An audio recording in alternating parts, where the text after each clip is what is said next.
સુરતમાં આરટી હેઠળ લેનાર વિદ્યાર્થીઓ દ્વારા ખોટા દસ્તાવેજો બનાવી પ્રવેશ મેળવ્યા હોવાનું શિક્ષણ અધિકારીની તપાસમાં બહાર આવતા જિલ્લા શિક્ષણ અધિકારીએ 68 વાલીઓ સામે ફોજદારી ગુનો દાખલ કરાવ્યો છે। સુરતમાં આરટી હેઠળ લેનાર વિદ્યાર્થીઓ દ્વારા ખોટા દસ્તાવેજો બનાવી પ્રવેશ મેળવ્યો હોવાના શિક્ષણ અધિકારીની તપાસમાં બહાર આવતા જિલ્લા શિક્ષણાધિકારીએ 68 વાલીઓ સામે ફોજદારી ગુનો દાખલ કરાવ્યો છે।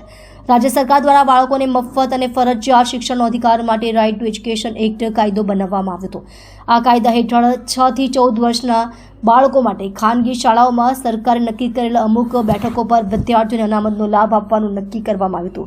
આરટી કાયદા હેઠળ વિદ્યાર્થીએ પ્રવેશ મેળવવા માટે આવકના દાખલા સહિતના ડોક્યુમેન્ટ્સ રજૂ કરવાના હોય છે, ત્યારે સુરતમાં 68 જેટલા વાલીઓ દ્વારા આવકના ખોટા દાખલા મેળવી પ્રવેશ મેળવી લીધો હોવાનું ડીઈઓના ધ્યાને આવતા શાળાના આચાર્યોને એફઆઈઆર માટે અધિકૃત કરવામાં આવ્યા છે।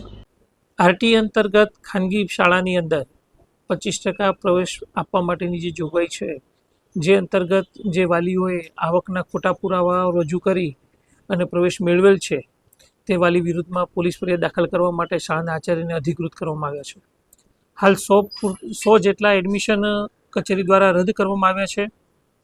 એ પૈકી 68 જેટલા વાલીઓની વિરુદ્ધમાં આચાર્યને અધિકૃત કરી પોલીસ ફરિયાદ દાખલ કરવા માટે એને અધિકૃત કરી દેવામાં આવ્યા છે। વાલીઓની આવક જોવા જઈએ તો 1 કરોડની લોન લીધેલી હોય, આઈટીઆર રિટર્ન જે છે, કારણ કે આવકનું પ્રમાણપત્ર 1.5 લાખનું રજૂ કરે છે, જ્યારે આઈટી રિટર્ન 3 લાખ, 4 લાખ, 5 લાખના આઈટી રિટર્ન પણ ભર્યા હોય તેવા વાલીઓ જોવા મળે છે, જેથી કરીને એવા વાલીઓની વિરુદ્ધમાં પોલીસ ફરિયાદ અથવા તો એના પ્રવેશ રદ કરવાની કાર્યવાહી કરવામાં આવી રહી છે।